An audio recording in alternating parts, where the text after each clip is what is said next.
Hey y'all, this is George Cook at African American Reports. While the cowardly governors of South Carolina, West Virginia, and Ohio are going to send their National Guard troops to Washington, D.C. to be part of the dog and pony show that's supposedly going to reduce crime in Washington, D.C., real heroes, real men, real leaders like Governor Wes Moore of Maryland letting Donald Trump know what the answer will be if he's asked to deploy his troops to Washington, D.C. Let's hear what the governor of Maryland has to say.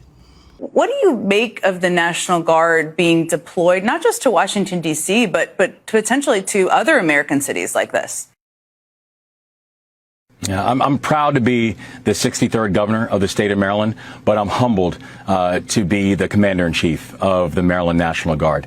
And it's something that I do take very seriously as someone who has led soldiers in combat. I understand the gravity of what it means when you're asking these men and women to put themselves in harm's way, when you're asking their families to trust the decisions that are being made by those in charge, that the mission is both going to be mission critical and also mission aligned. And so I want to be very crystal clear to anyone who is listening. I will not authorize the usage of the Maryland National Guard for any mission that I do not deem to be mission critical or mission aligned.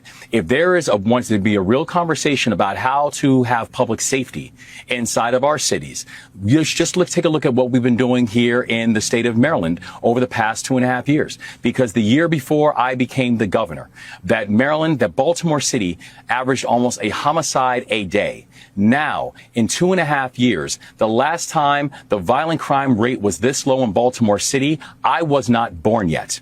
So if there wants to be a serious conversation about the work that we did collectively together with the mayor, with our county executives, with local law enforcement, with the U.S. attorney and the state's attorney, to be able to, with our community groups, to be able to drive down violent crime, then we should have that conversation. But let me not bury the lead. We were able to do that without having to deploy the National Guard in order to make that happen. I don't have much more to add to that except to say, in a democracy, real leaders like Wes Moore stand up to fascists like Donald Trump. Goodbye and God bless y'all.